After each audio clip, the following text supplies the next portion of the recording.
Well, hey friends, welcome back to the cabin. I got a few things that I want to show you before I have to go out there. I've got to work on my Stihl chainsaw because the chain keeps jumping off and I think it was a bad bar. So I'll meet you out here at the sawmill. I try to explain this during all this wind because I know probably I'll end up having some audio problems. But I've got quite a bit more material than I did last time here because I brought a lot of it home from the church, the new pavilion that we're building. We've got everything almost ready to put the metal on.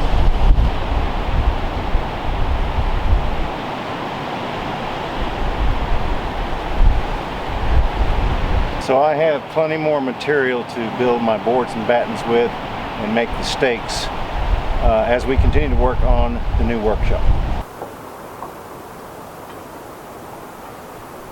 I also picked up 6 of these, which I got from a guy at church who said that they use them in the factory to make tables with. Now, these have a base down here and a foot, and this cranks just like this, and we'll pull this forward and tighten up on it. So I thought, well, since they're 36 inches wide, I could actually build a door with them.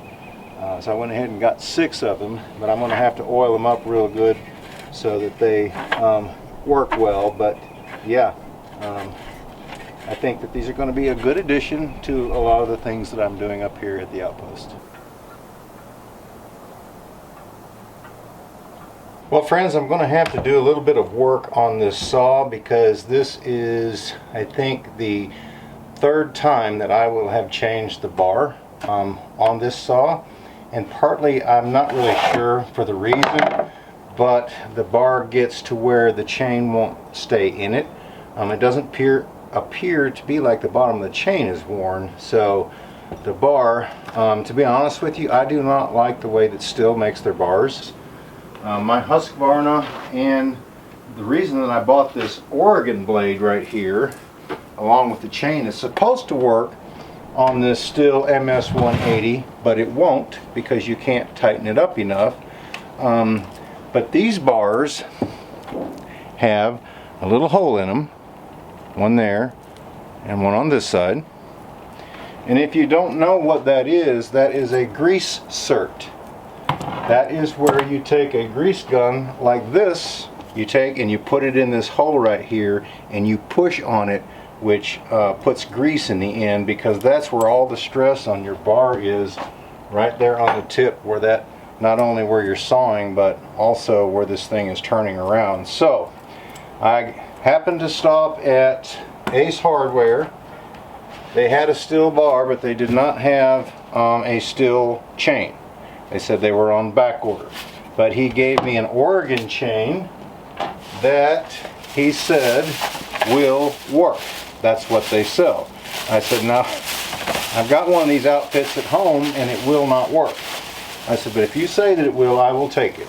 So this time I put the receipt up where I could find it, and we're going to see if we can get this on there, get it tightened up, and get it to where it will work. Okay, I got the cover off, so we're going to take the bar and the chain off. Now actually, I'm going to take the chain off the bar too, because I had just sharpened that, and we'll see if we can put that on the new bar and keep it going until we actually have to put this new Oregon chain on. Alright, so here's the new Stihl bar. Like I said, it does not have a place on it for a grease cert.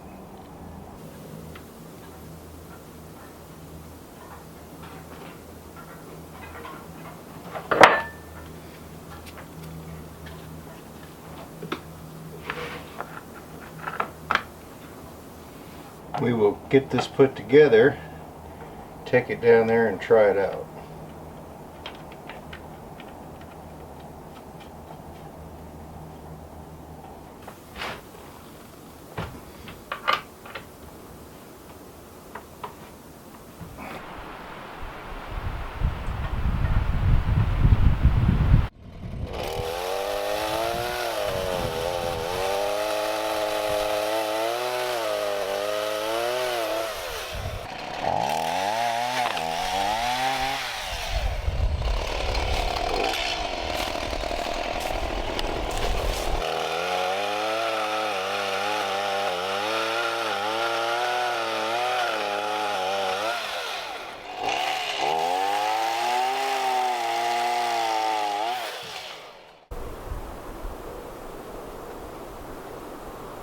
Well friends, I finally got a lot of this stuff moved where I can actually get in here, put my hands on this and peel it off. It's still a half a bale of hay left here, so that's still quite a bit to be able to spread on the gardens. Actually both of them, not only this one that I'm going to cover up potatoes with, but also up there at the garden behind the cabin. Thought I would take a picture for you and show you underneath the new carport here and how much that poplar wood has shrunk. It shrunk about 1/4 inch on each side, so I've got about 1/2 inch gaps up there now. Some of them might be a little bit bigger, but I don't think there will be any more shrinking going on. But you know, it's uniform enough to where it looks good. So yeah, I'm really happy that we built this carport, because in the wintertime, just to be able to keep the ice and the snow off of the windshield, that way I don't have to crank it up and let it run 15 or 20 minutes just to warm up. To do that, you know, I do let it run 5 minutes or so before I get in it and move it. But let me show you something else that I did here. I actually made a rack on the inside here to hold these containers, these fuel containers, but there was a little bit too much space, so I went ahead and put another one right here. And they actually fit pretty snug in there, so I don't think that they'll blow away or do anything going down the road. So yep, I'm going to have to get some more diesel fuel and gasoline for the saws and the weed eaters and the tractor and different things. So yep, I've been needing that for a while. I think another thing that I'm going to do, and it'd be a little project that we'll do on this channel, is build a unit to go in the back here. Something that actually has a step down about half this size, so it will come out, step down, and then come out again. Because Smokey will not jump in the back of this thing. Dolly doesn't seem to have a problem, and I know he can do it, but he will not do it. I ended up having to lift him in here. But I need something that comes down a little bit more, that way I can step up in there too easily without having to try to, you know, roll over in there. But something that's got a hardwood floor, got some rails, kind of like, you know, the old step-side trucks used to have, possibly a couple of rails on the side right there, and then a step off on the back right here. Might even make a few containers on each side, you know, for some tools and things like that. So by just outfitting this a little bit better, I can use it for other things that I actually can't use it for right now. But one of the primary reasons is to get Smokey in and out of here by adding this drop down thing, because you know, he weighs right at 90 pounds, and lifting him in and out of here is getting to be a chore. So yeah, that's one of the things that I've got in mind doing as a small project. So behind this tarp right here are 2 solar panels. I've got 3 more in there. I think they're 200 a piece, so that's 600. And then I think I've got a total of 200 on here, and maybe 300. I think one's 2 and the other one's 1. But anyway, let's say 800 watts. You're not going to get that much, but if I could just get 500 watts at one time, being able to input that in the batteries would go a long way, charging them up in a hurry.